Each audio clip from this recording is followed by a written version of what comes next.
시청자 여러분 안녕하십니까? 신앙의 눈으로 세상을 바라보는 조슈아 K입니다.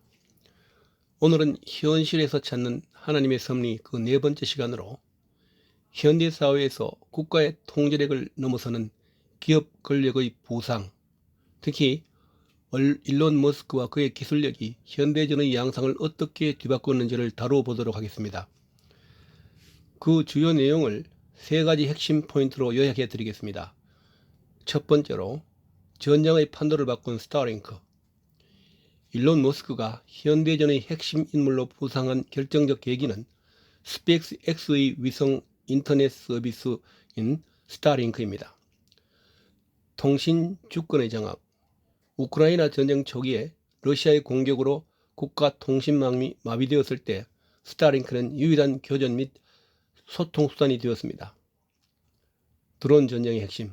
스타링크는 드론 제어와 실시간 표적 공유를 가능하게 하며 고전적인 물량전을 정보전과 정밀 타격전으로 변모시켰습니다. 두 번째로 국가를 위협하는 초국가적 기업 권력. 과거에는 전쟁의 성패가 국가의 결단력에 달렸다면 이제는 민간 기업가의 변덕이나 전략적 판단에 좌우되는 현상이 나타나고 있습니다. 지정학적 영향력.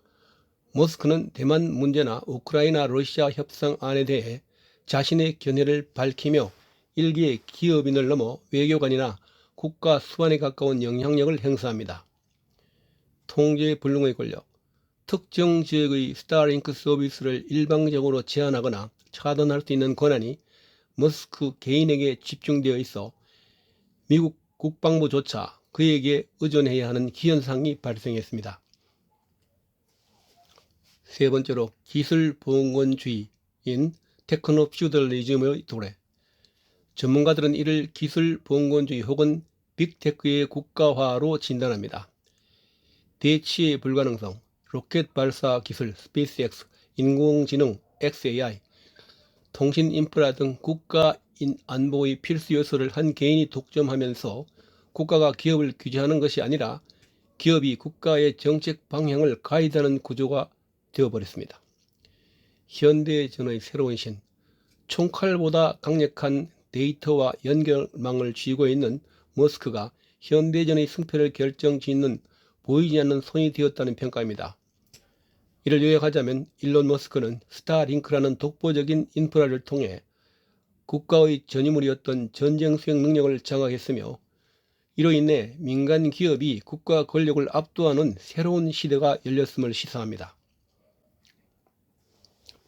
이런 사실로 미루어 보아 이제 현대사회의 권력 구조가 국가에서 초국가적 기업 및 개인으로 이동하는 거대한 전환점을 맞이하게 되었는데 이것을 신학적, 영성적 관점에서 이러한 기술봉건주의와 일론 머스크의 부상을 통해 볼 수 있는 하나님의 섭리를 세 가지로 나누어 묵상해 보도록 하겠습니다. 첫 번째로 인간의 교만과 바벨탑의 현대적 재현.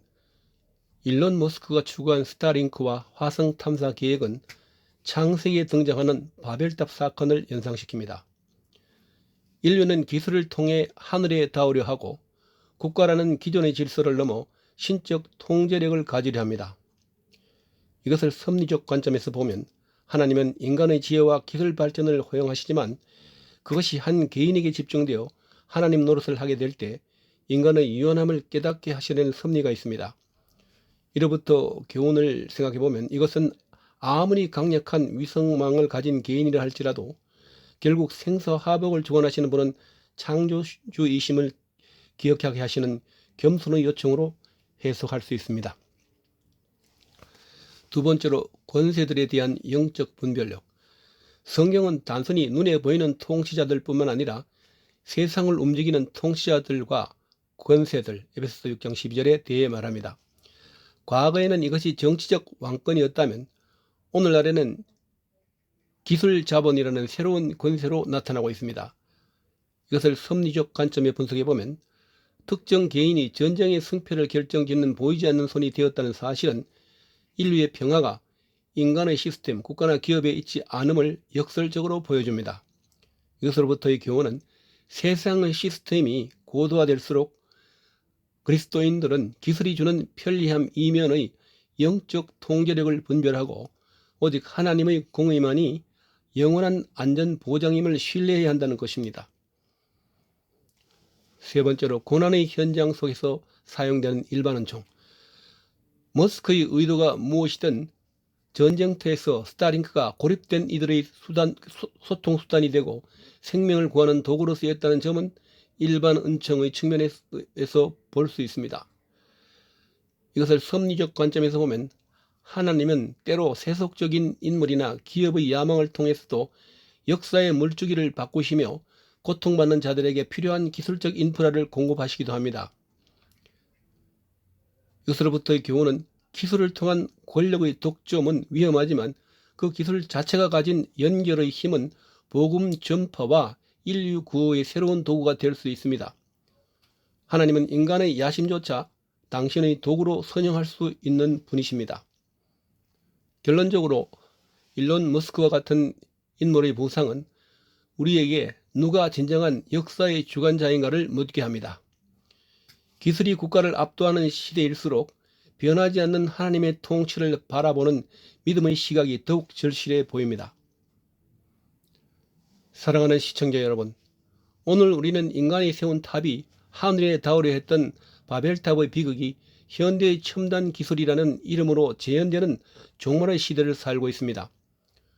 오늘날 우리는 국가라는 전통적인 질서가 무너지고 한 명의 개인이 현대전의 신이라 불리며 전 세계의 생사 여탈권을 쥐게 된 기이한 현상을 목격하고 있습니다. 이것은 단순한 기술의 발전이 아닙니다. 성경이 경고한 마지막 때의 징조인 것입니다. 첫 번째로 하늘의 권세를 장악한 현대판 바벨탑.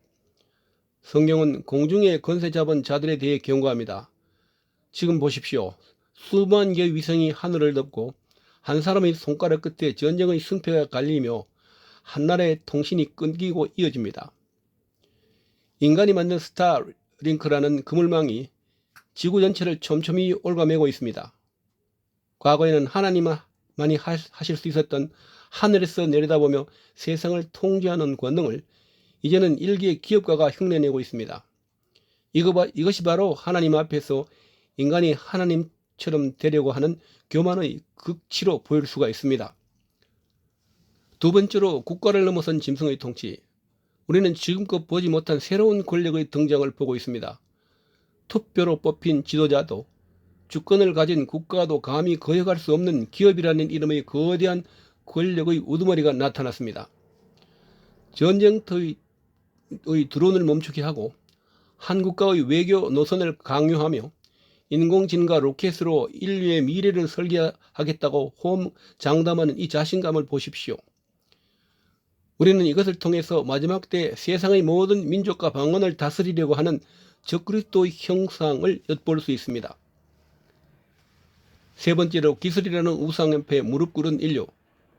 사람들은 이제 신의 섭리보다 알고리즘을 믿고 기도보다 연결성에 집착합니다. 계시록 13장 4절에 누가 이 짐승과 같으냐, 누가 능히 이와 더불어 싸우리요 라고 외치는 요한계시록의 말씀처럼 전 세계가 이 막강한 기술 권력 앞에 굴복하고 있습니다. 하지만 기억하시기를 바랍니다. 인간이 만든 위성은 떨어질 것이고 인간이 쌓은 데이터는 불타 없어질 것입니다. 그러므로 우리는 그들이 현대전의 신이라고 칭송받을 때 그것이 곧 심판의 시간이 임박했다는 신호임을 깨달아야 합니다. 시청자 여러분, 세상의 통신망이 끊겨도 끊기지 않는 하늘의 줄을 붙잡으시기를 바랍니다. 일론 머스크의 스타링크가 여러분의 영혼을 구원할 수는 없습니다. 기술이 신이 된 이 종말 시대에 가짜 신들의 화려한 불꽃놀이에 현혹되지 말고 영원한 진리의 빛을 바라보는 시청자 여러분이 되시기를 간절히 축원합니다. 이상은 저슈아 K였습니다. 시청해 주셔서 감사합니다.